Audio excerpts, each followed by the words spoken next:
heart's calling, but it's hard because I'm falling. Silakan saudara duduk. Shalom saudara. Satu kehormatan saya boleh hadir berdiri di hadapan saudara untuk menyampaikan apa yang menjadi isi hati Tuhan. Terima kasih buat Tuhan Yesus tentunya yang mengundang saya, tuan rumah di tempat ini, gembala, koordinator, dan juga seluruh jemaat Tuhan yang dikasihi oleh Tuhan. Saudara bersuka cita? Amin. Coba Anda lihat waktu kita mungkin sedikit, tapi sometimes di dalam pelayanan, dimanapun saya melayani, hadirat itu biarkan bekerja. Ya, jadi kita tidak harus terikat dengan apapun, ya.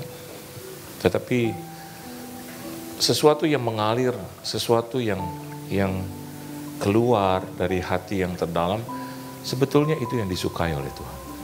Ya, oleh sebab itu di dalam pelayanan, bahkan dalam hidup saya berusaha untuk menghindari 3 hal itu. Yang pertama adalah manipulasi. Saya tidak suka di dalam pelayanan atau berusaha untuk tidak memanipulasi kuasa, kehadiran, ataupun namanya yang agung itu. Karena akan membuat kita menjadi semakin sulit. Biasakan hidupmu tidak ada di dalam manipulasi. Mungkin dalam istilah sehari-hari kebohongan gitu ya, saudara. Be the truth, ya, telling the truth, ya, just the way you are. Itu yang Tuhan sukai. Yang kedua, saya juga menghindari kata munafik atau kemunafikan, ya. Di atas panggung kita cerita atau di gereja kita bilang Tuhan itu baik, dan seringkali di dalam ibadah kita banyak melihat orang-orang yang kelihatannya suci, kelihatannya kudus gitu, ya. Maksud Tuhan kalau kelihatan di gereja suci, kudus, teruskan sampai di luar sana. Amin. Jangan hanya stop, berhenti dalam ibadah, ya, tapi lanjutkan, ya, kekudusan, ya, kebaikan, ya, kebenaran, ya. Jangan munafik. Kita bilang satu sisi kita menyembah Tuhan, tetapi di luar sana kita mempermalukan Tuhan, ya. Dan yang ketiga, saya juga tidak suka untuk ada di dalam mau praktek, ya, atau teori yang kita baca ternyata tidak sesuai dengan apa yang kita kerjakan. Jadi ini bicara tentang kesalahan. Jangan hidup dalam kesalahan demi kesalahan. Halo, amin saudara. Hiduplah dalam kebenaran. Amin. Ya, teori yang Anda baca, Alkitab yang Anda baca, kata-kata yang Anda baca, itu yang harus kita lakukan. Jangan melakukan perbuatan yang salah. Salah dalam artian kata kita adalah manusia yang terbatas, manusia yang penuh dengan kekurangan, iya. Tapi saya tidak mau lagi untuk bilang bahwa kita adalah manusia-manusia yang lemah. Sebutkan bahwa engkau memiliki keterbatasan. Ya, akui bahwa engkau memiliki banyak kekurangan. Tapi jangan bilang engkau adalah manusia yang lemah, karena Yesus sudah menguatkan kita. Beri tepuk tangan yang meriah buat Tuhan.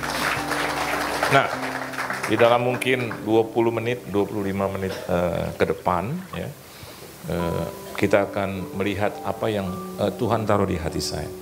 Kalaupun itu tidak cukup, maka saya akan teruskan di dalam ibadah yang kedua, yang jam 11, ya. Mari saya ajak saudara untuk melihat di dalam Injil Yohanes. Injil Yohanes pasalnya yang ke-15. Injil Yohanes pasalnya yang ke-15. Ayatnya yang ke-6, ke-7 dan ayatnya yang ke-8, Saudara, ya. Injil Yohanes pasalnya yang ke-15 ayat yang ke-6, ayat yang ke-7 dan ayat yang ke-8. Kalau saudara sudah mendapatkannya, mari kita akan baca bersama-sama, saudara. Dapat semua? Oke, ya kita baca 1, 2 dan 3.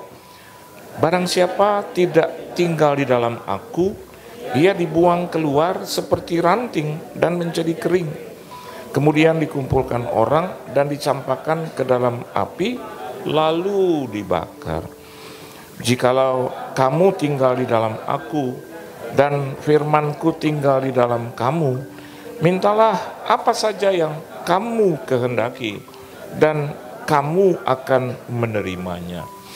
Dalam hal inilah Bapakku dipermuliakan, yaitu jika kamu berbuah banyak, dan dengan demikian kamu adalah murid-muridku. Amin, saudara. Saudara, kita akan lihat reverse, ya, kita lihat terbalik. Kita mulai dari ayat yang ke-8. Alkitab katakan bahwa dalam hal inilah, ya, dalam hal inilah, ya. Jadi Tuhan dalam kehidupan saya dan Anda di ruangan ini punya rencana yang baik. Amin, saudara. Dia memiliki satu pemahaman tentang hidup yang dianugerahkan kepada kita, bahwa selayaknya saya dan Anda di tempat ini berjalan di dalam rencana itu untuk mencapai tujuan yang hakiki, ya, tujuan yang sebenarnya. Nah, seringkali kita sebagai orang Kristen, orang yang percaya bahkan suka terbius, atau tadi saya katakan iblis memanipulasi rencana dan tujuan Tuhan yang mulia. Oleh sebab itu, di tengah perjalanan kehidupan orang yang percaya, seringkali kita mendengar bahwa mereka keluar dari jalur itu.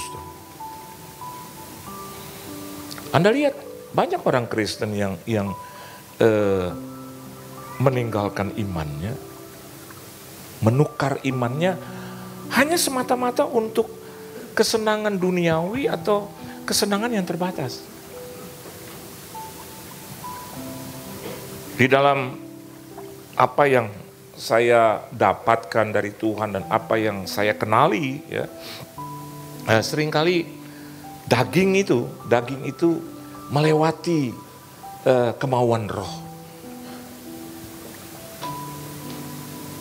Daging itu, kedagingan itu seringkali melewati kemauan roh. Alkitab catat bahwa roh itu penurut. Kalau Anda hidup atau tinggal, or you have the Spirit of God, maka kita adalah orang-orang yang bisa menuruti firman dengan baik. Halo. Jangan disalahartikan kalau kita di dalam roh, di dalam Tuhan, terus apa aja yang orang mau kita ikuti, kita menjadi orang yang yes man. Tidak, bukan itu maksud daripada firman Tuhan ini. Firman Tuhan katakan roh itu penurut. Jadi apapun yang Tuhan perintahkan, apapun yang Tuhan mau, mestinya kalau kita adalah manusia ilahi, kita bisa menurutinya. Halo. Kalau dalam 1, 2, 3 ataupun banyak hal kita tidak bisa menurutinya, maka sebenarnya kita ada dalam satu situasi yang gawat darurat. Janganlah engkau merupakan pasangan yang tidak seiman atau yang seimbang. Kita nggak bisa turuti itu. Saya mau katakan dan berani berkata bahwa kita tidak hidup di dalam spirit itu, God's Spirit. Apapun alasannya.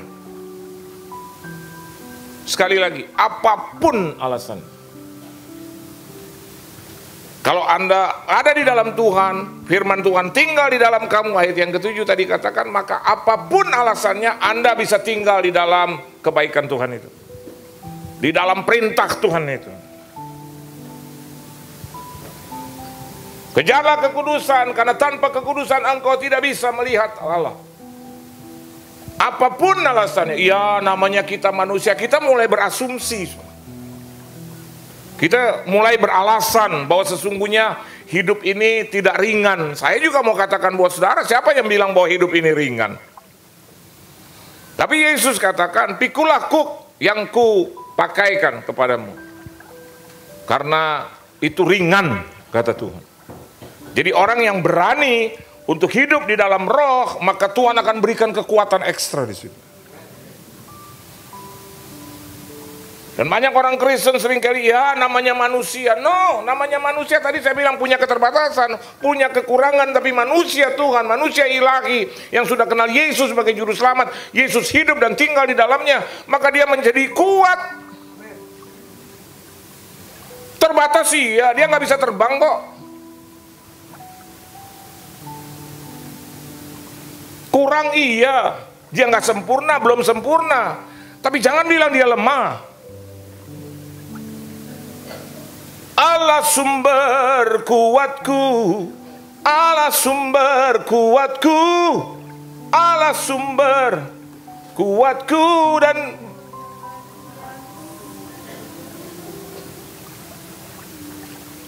kalau kita tinggal di dalam Tuhan, tiap-tiap hari diperbaharui. Jangan hanya maaf. Jangan hanya cuman hari Minggu diperbaharui, Senin, Selasa, Rabu, Kamis, Jumat, Sabtu, ya. Saya ciptakan lagu itu di tahun 80-an. Hari Senin puji nama Tuhan, hari Selasa saksi nama Tuhan, hari Rabu kerja buat Tuhan, hari Kamis puasa untuk Tuhan, hari Jumat sembah kaki Tuhan, hari Sabtu ajar sekolah Minggu, hari Minggu datang ke gereja. Jadi tidak ada satu unsur yang membuat saya dan Anda terpisah di tiap-tiap hari yang Tuhan berikan buat kita. Anda mau diberkati? Kalau ditanya begitu, aminnya besar. Amin Pak, amin. Gitu, ya. Dan itu juga tidak salah. Ya. Kita mengaminkan apa yang menjadi berkat Tuhan buat kita. Ya. Jadi kalau Anda lihat di ayat yang ke-8, dalam hal inilah Bapakku dipermuliakan. Saudara percaya bahwa hidup kita mempermuliakan Tuhan? Saudara percaya bahwa rencana dan tujuan Tuhan menciptakan kita hanyalah untuk mempermuliakan nama Dia? Ini Alkitab bilang. Dalam hal inilah Bapakku dipermuliakan. Dan saya melihat ayat ini sebagai itu sebetulnya adalah tujuan hidup saya, tujuan hidup Anda. Ada yang bilang terus, jadi jalan-jalan di mall nggak boleh Pak? Boleh. Tapi waktu jalan-jalan di mall tetap nama Tuhan yang dipermuliakan. Orang ketemu Anda, itu si Joni tuh. Nama Tuhan dipermalukan kalau seperti ini. Loh biasanya pelayanan hari Minggu kok sekarang muter-muter di mall itu.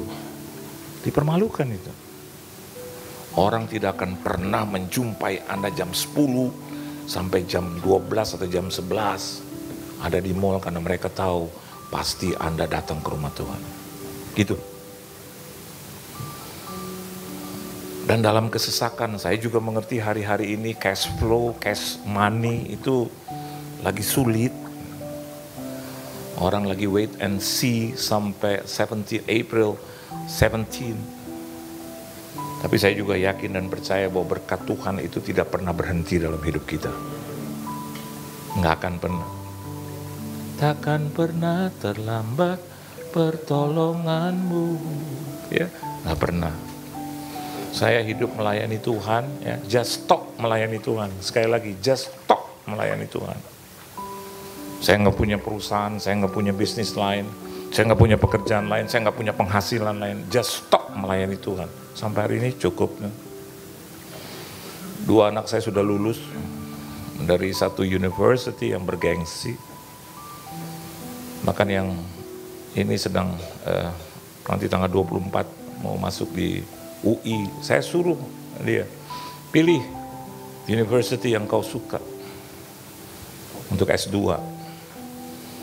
Dia bilang, benar Pak, iya pilih aja. Dan ternyata salah satu yang dia dapatkan undangan itu adalah dari UI. Dan dia merasa, coba deh. Saya bilang kalau kamu mau lanjutkan seperti di S1-nya di Paris, silakan. Dan Papa tahu, Papa juga bukan membesar-besarkan, tapi Papa sedang mempermuliakan nama Tuhan. Kalau ternyata engkau mau di Paris atau di Prancis, saya yakin berkat Tuhan mengikuti juga, pasti. Jangan belum apa-apa itu kata negatif, aduh Prancis. Kenapa nggak di Ciamis aja? Gitu. Itu orang-orang yang nggak kenal rencana Tuhan. Beriman boleh. Amin saudara. Kalau Anda berdoa, jangan berdoa yang kecil-kecil. Oh Tuhan, saya hambamu yang kutuk ini Tuhan. Yang kecil ini Tuhan. Meminta juga sesuatu tahu diri Tuhan. Aku juga mau minta yang kecil-kecil. Kalau kau bisa memberkati aku Tuhan, rumah 2 kali 3, itu kuburan bos. Amin saudara. Yang belum dapat jodoh coba angkat tangan. Yang angkat tangan jujur, yang lain banyak yang gak jujur. Jangan bilang, oh Tuhan dia gak usah direktur, dia gak usah manajer, dia gak usah orang kaya Tuhan. Ya, miskin pun boleh. Ya, yang berkekurangan pun nggak apa-apa. Tuhan bilang benar nih. Gitu. Terus Anda bilang enggak sih sebenarnya cuma pura-pura Tuhan. Mintalah yang besar. Allah kita heran dan mintalah yang besar. Halo. Tuhan, saya ingin berusaha. Tanah saya ini cuma 25 meter Tuhan, tapi saya yakin dan percaya usahaku lebih dari 100 meter. Nah, dengan hal yang kecil ini, 25 meter aku bekerja. Aku pakai yang kecil dulu, karena aku tahu kalau aku setia dengan perkara yang kecil, maka Tuhan akan berikan yang 100 meter. Gitu. Jangan doa, oh Tuhan, saya juga tahu bahwa yang minta di dunia juga banyak, kurang lebih berapa miliar ya Tuhan ya. Saya juga nggak tahu saya di urutan yang keberapa, tapi ya kalau kau jawab puji Tuhan, kalau kau nggak jawab juga kelewatan Tuhan. Kita harus bilang, oh saya punya penyakit retina, mataku agak pecah, tapi aku mau ke dokter, kau sediakan dananya dan sampai tersedia itu aku tidak akan pernah berhenti duduk di bawah hadirat-Mu, itu yang benar. Saya punya rumah tapi kontrak Tuhan, berarti kan saya nggak punya rumah gitu. Tuhan bilang muter-muter. Iya saya punya rumah ini sekarang Tuhan, tapi bukan punya saya, punya orang lain. Itu doa yang berputar-putar. Tuhan nggak suka yang berputar-putar, tapi Dia suka kalau Anda berlama-lama dengan Tuhan, tapi bukan di gereja loh. Ngerti maksud saya? Jadi ketika Anda di gereja doanya lama banget. Sampai jemaat lama banget. Semua didoain. Dari presiden, wakil presiden, gubernur, wakil gubernur, camat, lurah, wali kota, dan jajarannya. Terus berdoa buat RT, RW Tuhan, buat got di depan rumah Tuhan. Yang jemaat kan gitu, depan rumah gue nggak ada got gitu. Anda mau doa tentang got di depan rumahmu, nanti ketika engkau berdoa sama Tuhan. Halo. Dia jangan bikin yang lain capek dong. Sampai doa makan 7 menit, apa itu? Yesus. Orang udah 2,5 jam ibadah, masih aja begitu masuk angin. Yesus. Yang lain juga gemetaran, tapi bukan karena roh, karena lapar saudara. Udahlah, apalagi ada oma atau opa, ada engkong di depanmu umur 86, pasti dia marah, dipercepat gitu. Dan saya temui itu. Nah ini yang saya sebut yang kedua, kemunafikan gitu. Anda mau berlama-lama di rumah, amin saudara. berdua-dua dengan Tuhan, mau 3 jam, 4 jam, 5 jam, itu namanya kualitas doa. Atau mungkin gereja bikin doa semalam-malaman, bolehlah. Tapi kalau di ibadah raya seperti ini, udahlah. Kalau disuruh mari doa berkat, kalau saya disuruh doa berkat, saya nggak muter-muter. Tuhan, tadi saya lihat di depan hotel saya, Tuhan, ada kemacetan yang tidak wajar. Apa sih gitu? Jemaat terus tanya, dia tinggal di hotel mana? Akhirnya jadi perdebatan gitu. Tadi gue liwat, enggak sih gitu.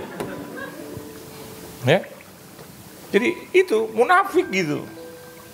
Kalau dia bicara tentang hidupnya, dia ngomong sama Tuhan di rumah 4 jam kayak 5 jam kayak, dan minta spesifik sama Tuhan. Dan kalau kita kaitkan dengan yang ketiga, ya, ketika Anda sudah meminta, usahakan juga untuk hidup benar di hadirat Tuhan. Halo. Apa yang Anda minta, Anda kerjakan. Apa yang tertulis, Anda kerjakan. Itu. Jadi tidak terjadi satu malpraktek dalam hidupmu. Jadi kalau kembali ke dalam kebenaran firman Tuhan di sini dalam hal ini, Bapakku dipermuliakan, you're supposed to be like this. Saya dan Anda harus seperti itu. Kalau saya berani khotbah, maka saya juga harus berani melakukan itu firman. Saksinya siapa? Ya Tuhan, ya malaikat. Tapi kan mereka nggak kelihatan. Saksi hidup kita adalah orang-orang yang terdekat dengan kita gitu. Dan saya bangga kalau istri saya ikut mendengarkan khotbah. Bangga deh. Siapa suami-suami di sini? Angkat tangan. Coba. Oh, di sini wanita semua. Angkat tangannya setengah tiang. Siapa suami di sini? Angkat tangan coba. Saya mau lihat. Nah, turunkan tangan. Saya tanya bukan nama suami, sama istri dulu nih. Ya, istri senang nggak? Kalau ternyata apa yang suami dengar di gereja dia praktekkan juga di dalam rumah dan di luar rumah. Senang. Kalau firman Tuhan katakan jangan pelit saudara, pasti yang tersinggung pertama ya pasti itu suami. Mukanya berubah. Dan pasti akan melakukan gerakan pertama tuh istri melalui sikut. Tung, tung, tung. Suami terus tolak, alam nama Yesus. Alam nama Yesus. Mumpung ada istri kan, saya pelit nggak mah? Ya kalau memang harus diberikan. Bahkan saya berani katakan, bukan saya Tuhan gitu ya. Apapun yang dia minta, ini berani nih. Apapun yang dia minta, kasih nggak mah?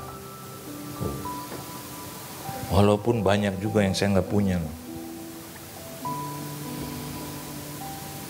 Kadang dia bilang, Pak itu tas bagus ya. Dia nggak bilang sama Tuhan, sama kita kan gitu. Pak itu tas bagus ya. Terus suami suka bilang, minta dong sama Tuhan gitu. Itu pengalian isu itu namanya. Saya nggak jauh-jauh. Kalau dia bilang, Pak itu tas bagus. Saya iya kan memang bagus. Nggak boleh jelek. Bentuknya nggak sesuai.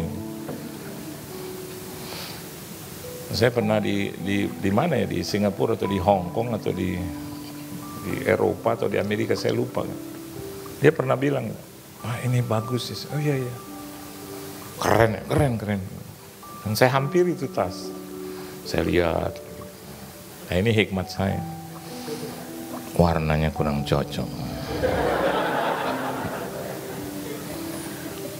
Oh iya, kata orang itu, ada warna lain. Aduh. Bapak minta yang mana? Which one do you like, sir? I think first.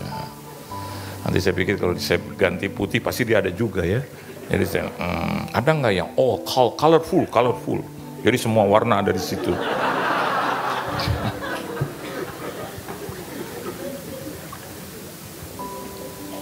Ini cepet ini, nggak apa-apa. Ya. Dan akhirnya saya bilang, the size? Dia bilang, oh we have all sizes. Waduh. Jujur saya nggak cuma lihat warna, bagi saya no problem. Size no problema. Saya lagi cari itu dia punya price itu berapa ini. Begitu saya lihat, saudara, waduh Tuhan Yesus. Itu khotbah setahun, bos. Darah Yesus. Saya bilang sama dia, kalau pilih yang lain bisa nggak? Ini kayaknya modelnya hampir sama deh kayak tas kamu. Padahal nggak ada model yang kayak gini, nggak ada. Tapi akhirnya kita sepakati dan ya hanya butuh kemauan aja sih. Ya. Kadang kalau saya ajak dia ke tempat lain, ke toko jam lah katakanlah, dia juga suka. Mata dia mata mahal. Amin. Saya juga mau katakan buat saudara, Anda juga harus punya kualitas melihat, kualitas mata seperti Tuhan. Saya bilang, yang mana nih yang bagus? Tapi dalam hati penolakan gitu. Tuhan, butakan mata rohani. Biar pengertian hikmat tidak ada dalam matanya. Tapi tetap lihat, yang ini sih bagus nih Pak. Nah, kita tahu bersama itu yang mahal. Jadi saya nggak mundur. Saya bilang, ya kalau memang kita cukup nih kredit card, ya kalau oke, bener nih yakin. Dan ternyata dia pilih itu. Dan perlu ya tahunan untuk bayar itu, kan itu dicicil. Saya bilang sama itu orang, kok ada nggak cicilan seumur hidup? Nggak ada. Bahkan ada enci-enci bilang, Bapak umur berapa sekarang? Gitu. Maksud lo, ntar nggak cukup lagi usia dibandingkan cicilan. Gitu. Ya. Dan kalau dikatakan seperti itu di gereja, ya kita berusaha juga untuk melakukan supaya nama Tuhan dipermuliakan. Dan Alkitab katakan, saya tutup ini ya, yaitu jika kamu berbuah banyak. Jadi apa sih artinya nama Bapa dipermuliakan kalau kita berbuah banyak? Amin. Artinya menghasilkan banyak, setianya banyak.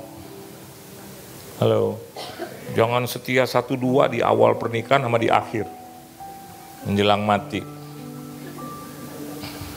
Saya lihat ada satu omnya teman saya begitu. Setianya di awal karena tantenya cerita, ini nih setianya cuma awal nih Pak Pendeta, sekarang aja balik ke saya. Dia udah kawin cerai puluhan tahun. Kenapa dia berani ngomong begitu? Karena suaminya sudah sekarat.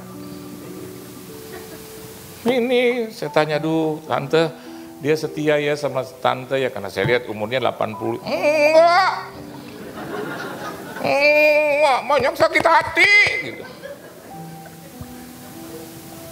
Tanya sama anak-anaknya bilang, benar Pak, ini setianya kurang. Oleh sebab itu, di akhir hidupnya banyak menderita. Memperhatikan aja orang yang kurang-kurang tuh, kurang setia, kurang taat, kurang memberi, akhir hidupnya tuh. Kalau yang tangan kanannya tuh goyang terus, akhir hidup tuh, berarti dia kurang memberi.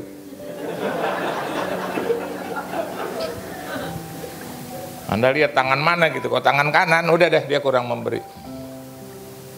Kalau akhir hidupnya dia di gereja gitu terus ya, tapi tepuk tangan pelan-pelan karena udah tua, dan dia tepuk tangan begini, berarti dia banyak main judi.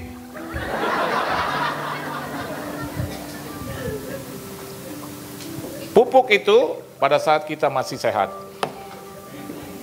Lakukan itu pada saat kita masih punya. Dan kerjakan itu pada saat kita masih mampu mengerjakan. 3 menit saya tutup firman. Ya, waktu satu hari saya lagi ngantri di bank, ya, beberapa bulan yang lalu, 3-4 bulan, saya pegang itu semua untuk bayar kredit card hari Senin.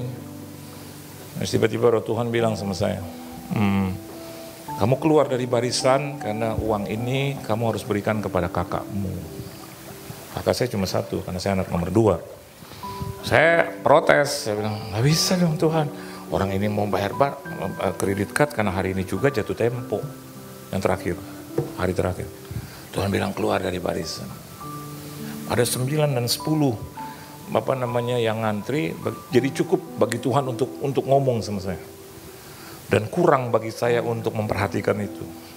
Karena itu semakin lama makin dekat, satu orang lagi, terus Tuhan bilang cepat daripada kau menyesal. Dan untungnya gitu, saya mau untungnya karena ya roh Tuhan itu hebat, bukan saya. Begitu keluar dari barisan, saya ke rumah, adik saya belum mandi, saya bilang yuk pakai motormu kita pergi ke kakak. Dia bilang kenapa? Tuhan suruh. Oh jadi nggak bayar kredit kan? Nggak usah, Tuhan yang suruh. Lebih baik uang melayang daripada nyawa melayang. Lebih baik uang melayang daripada kesehatan melayang. Bener. Udah sampai di rumah kakak. Dia terima, terus dia bilang, ada apa nih? Saya bilang, ini ada berkat dari Tuhan. Oh, dia nangis. Dia bilang, aduh luar biasa. Terus karena kemarin sampai sore, aku pinjam uang ke sebanyak orang. Dan kumpul semua untuk penyakit. Aku kena penyakit. Nah, saya baru sadar juga gitu, bahwa dia baru kemarin ke dokter. Dan selesai, terus saya bilang, berapa itu dokter? Harga jumlah uangnya. Dia bilang sama saya, kita hitung dulu berapa yang kau kasih gitu. Waktu dia hitung ternyata melebihi daripada apa yang dia bayar ke dokter. Nah, saya rasa senang, kenapa? Karena justru pada saat kita masih mampu, masih kuat, masih mau, Tuhan lakukan itu. Dan itu tabungan itu, deposito buat kamu. Ketika engkau kena sakit penyakit, ketika engkau menderita, maka tabungan itu akan keluar. Apa yang kau tabur itu kau tuai. Oh dia nangis, dia peluk saya.